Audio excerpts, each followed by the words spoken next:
Hi, this is Joe Rabil with Invest Like a Pro. Market, we're going to talk about the S&P. It's been struggling a little bit to really make much headway. I'm going to show you why. There are a couple of key elements that are in place right now that I think are hurting the market. I think it's worth delving into. So let's go right into the charts, and we're going to start with the trend in multiple time frames. And the S&P monthly is still okay. I want to just zero in a little bit on this time frame. Again, we've only got it's the 23rd. We've got about a week left in the month. So how this finishes off for the month will be, pretty important, I think. If we give back a decent amount more over the course of the next week and create another wick on the candlestick, that to me is going to be fairly important. That evidence that there's some pretty good problems overhead, 3250 to 3350, and that might actually prevent us from actually making a new high at this point. So it'll be important to see over the next 7 days, 7 trading days, how this ends up playing out. So let's switch to the weekly chart, and we'll go in a little bit closer here.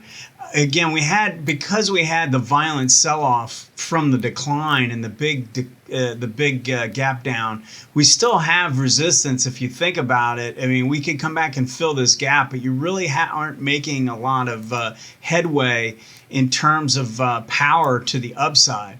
It's a resistance zone. It doesn't have, while everything is in place, if you look at the monthly chart and the weekly and the daily, you've got 3 moving averages. The 18 on all those time frames is rising. But because this started from a distance away from the 18, I think the probability is that it wants to spend more time in a range and let this moving average catch up a little bit more before it's really ready to take on those highs.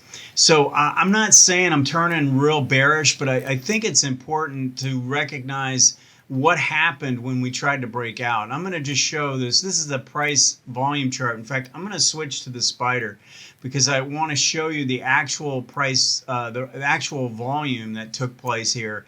And I've left the trend lines in place from the original. So if we go back and look, we had the move to the upside, came down, sort of fiddled around and worked sideways. And I've been saying if we take out this high, how important that would be. So look at what happened when it actually took it out. If you look at what took place, you had this green bar, which was an okay bar as a breakout bar, but really didn't have much expansion. I mean, it's not like it's the biggest bar. If you go back and look over the last month or two, this is just not that big of a bar. And then the bars actually got smaller as it tried to follow through. And then what's worse is if you look at the volume action. I mean, look at how low the volume was as this tried to break out. And so, that is just not the type of action you're going to see if this is ready to start a move, and the type of thing where if you're really getting ready to go and break out and take on those highs at 3375 to 3400, it's just not going to happen this way. And so what we've seen actually, let me go back to the spider and let's look at the hourly chart. So again, this line going across is the breakout level. And look at what took place. So we had the breakout day and it had a little bit of a gap, but look at by the end of the day, it sort of gave back and it really ended up being kind of a poor day. This was the day after the breakout. And then the following couple days, what's taken place is you came down to the 18 MA and then tried to rally and lift off and essentially just made kind of a double top. And then if we go and look at what MACD was doing, you overran the signal line, and then when price rallied up to test this high, you couldn't get the signal, you couldn't get the MACD back above its signal line. So that type of price action would suggest to me, as this broke through the 18 MA with the MACD confirmation, that there's a very high probability that we're heading back to, let me switch this to the moving averages, that we're going back to test the 18 on the daily chart. So I want you to understand, I'm going to put the 4 charts back up. I want you to understand this. So if one time frame is showing momentum divergence and a signal to the downside with the break of the 18, your target for that move is going to be the 18 on the next time frame, if it's above it. If it's below, then you have to go look at price action, look at where price support would be. But in this case, I would say, you know, based on the way this is played out, I would say, you know, we showed a reversal pattern on the hourly chart.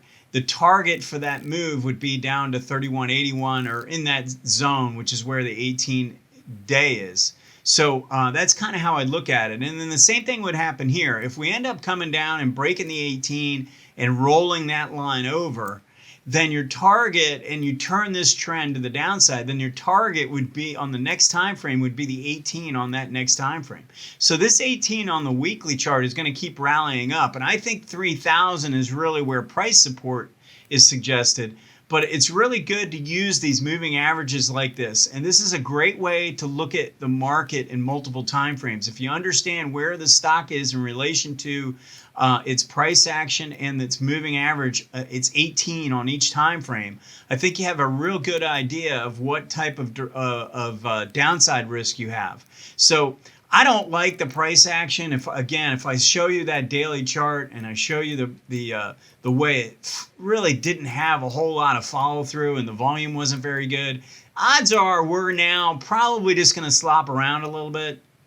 I'm not all that bearish. I'm not really looking for a major decline. I just think, you know, that was sort of a tell there where it tried to break out and really didn't have much follow through. So I think it maybe wants to trade a little bit more on the sloppy side.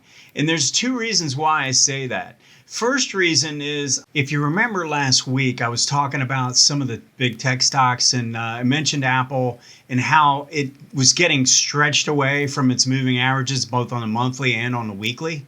And so we've got stocks like this or something like Adobe, which are pretty good examples where they just are getting too far away. And the 18 MA on a weekly chart, or really in any time frame, when you get too far away from it, it acts as a leash and it'll kind of pull a stock back, the price action back towards it when it gets too far away. And so, you know, Apple is probably the best example because it made such a big run. And I don't necessarily consider this to be all that bearish. I just think that it had gotten ahead of itself. It had made such a big run to the upside that it really just needs to digest these gains. And while it's doing that, it's working its way down and letting the moving average catch up, and they meet up somewhere in the middle. But the reason why I view this as a big negative is that I think, you know, you're looking at tech versus cyclicals, really, the industrials and the financials and the basic materials and energies.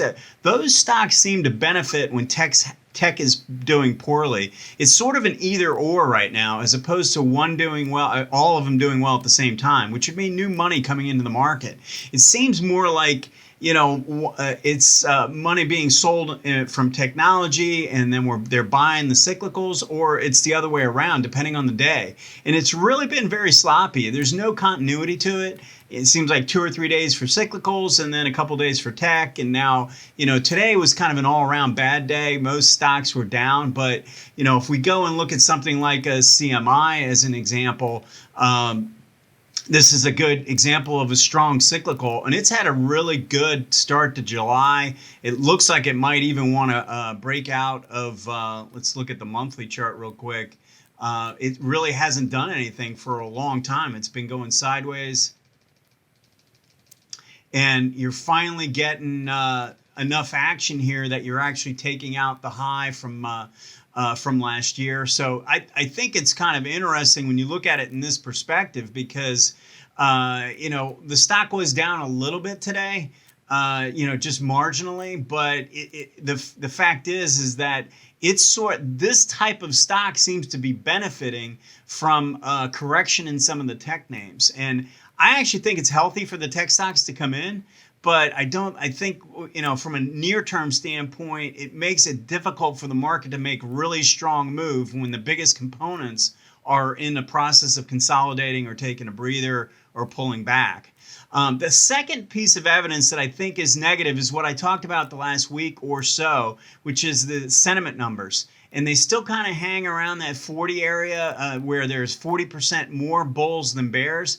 And on that investors intelligence number, when it gets 40 or higher, it tends to be a little bit more difficult to make any real serious strides to the upside. So we've got a couple of problems that we're dealing with from that standpoint. I don't know that it actually prevents us from working our way higher, but I think it helps you understand why this breakout didn't have any follow through and why we might have to deal with more type of grinding price action as opposed to real powerful price action. So anyway, hope this was helpful. Hit that like button and we'll talk to you soon.